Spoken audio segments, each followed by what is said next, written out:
चलिए अब कुछ एमसीक्यू की प्रैक्टिस कर लेते हैं भैया। MCQ on capital structure. सबसे पहला है, what does capital structure primary refers to.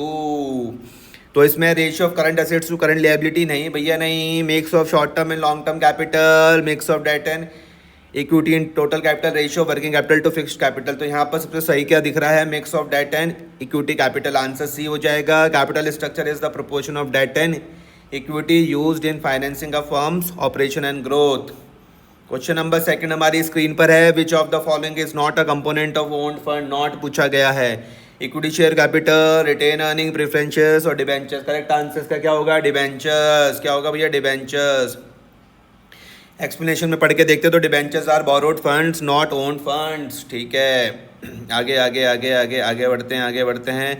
अगला क्वेश्चन हमारी स्क्रीन पर है, optimum capital structure aims to maximize taxes, minimize shareholder wealth, maximize firms value and minimize cost of capital, minimize return on investment. Optimum capital structure aims to क्या होता है, maximize taxes नहीं, maximize shareholders wealth, maximize firms value and minimize cost of capital. मुझे इसका सी लग रहा है, सी सही आंसर। सी इसका बिल्कुल सही आंसर है। एक्सप्लेनेशन में क्या लिखते हैं कि optimum structure increases shares holders wealth by balancing risk and cost. ठीक है, आगे बढ़ते हैं। फोर्थ क्वेश्चन है हमारी स्क्रीन पर कि विच of the following indicates the sound capital structure. High cost low risk, high risk low interest, low cost high return, या फिर लो रिटर्न लो फ्लेक्सिबिलिटी। मुझे इसका सी लग रहा है, low cost high return. Answer इसका सही है, सी है। A good structure must be cost effective and give high returns. अगला क्वेश्चन हमारी स्क्रीन पर ये रहा भैया, हम देख लेते हैं। Flexibility in capital structure means, flexibility in capital structure means avoiding debt using only equity, ability to adjust sources of capital as needed, keeping fixed interest rate। flexibility in capital structure पूछा गया है। avoiding debt इसका सी होगा। ability to adjust sources of capital as needed, यही flexibility है। छठा में हम देखते हैं भैया, क्वेश्चन नंबर 6 क्या बोलता है, in initial stages firm should prefer long term loan, preference shares, equity capital या फिर डिबेंचर्स। आंसर इसका सी है, equity capital. Equity reduces risk of a default in early business stages. अगला देखते हैं भैया, high interest coverage ratio. High interest coverage ratio indicate lower profitability, higher ability to pay interest, या फिर मोर taxes, या फिर मोर इक्विटी। आंसर इसका होगा B, higher ability to pay interest. It shows EBIT is sufficient to cover interest payments. ठीक है, आगे 8वें में हम पहुंच जाते हैं। 8th में तो लिखते हैं, which of the following is a tax deductible expenses. Equity dividend, preference dividend, interest on debentures, या फिर रिटेन अर्निंग। आंसर है इसका c, interest on debentures, c. 9th में हम पहुंच जाते हैं तो भैया 9th क्या बोलता है, trading on equity becomes risky. इसकी कब हो जाएगा, इक्विटी में ट्रेड करना रिस्क कब हो जाएगा, जब ROI होगा कम, किससे, कॉस्ट ऑफ डेट से, या ROI ज़्यादा होगा कॉस्ट ऑफ डेट से। तो ठीक, ROI का ज़्यादा है ना कॉस्ट ऑफ डेट से, इसका ए होगा मुझको लग रहा है। When cost of debt exceed returns, EPS decreases. ठीक है, 10वें में हम पहुंच जाते हैं। 10th में तो SEBI roles in capital structure decision is to determine ROI, issue equity, regulate and guide capital structurising या fixed debenture interest. C, regulate and guide capital स्ट्रक्चराइजिंग।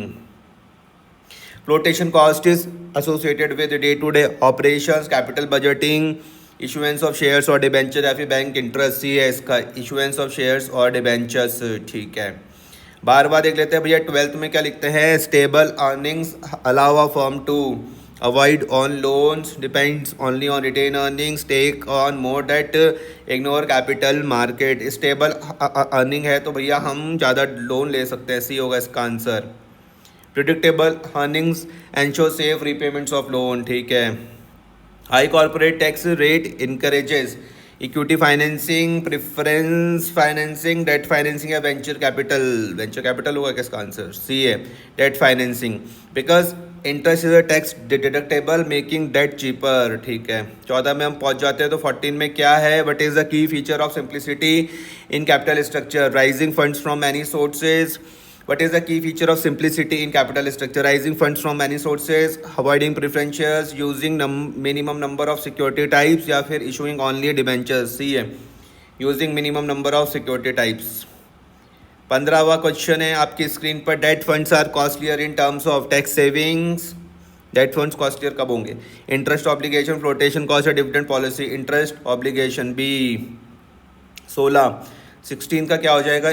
Equity share holder prefer capital structure with maximum debenture, less control, minimum returns and control, high preference shares. Equity shares holder prefer capital structure with, equity share holders prefer capital structure with maximum debentures नहीं, less control, minimum returns and control. C होना चाहिए शायद, C है इसका answer. 17, which one is a component of borrowed funds? Equity, reserve, preference shares या फिर debenture? Answer इसका debenture है, D.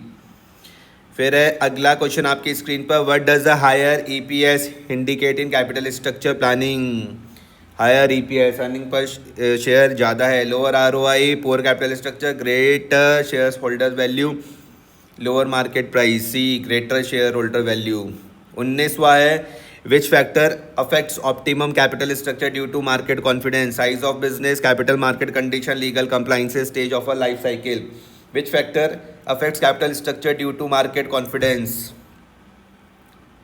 Size of business, capital market conditions, legal compliances, stage of life. B, capital market conditions. अच्छा, अगला है the formula for interest coverage ratio, EBIT upon interest. सी होगा इसका answer, ठीक है।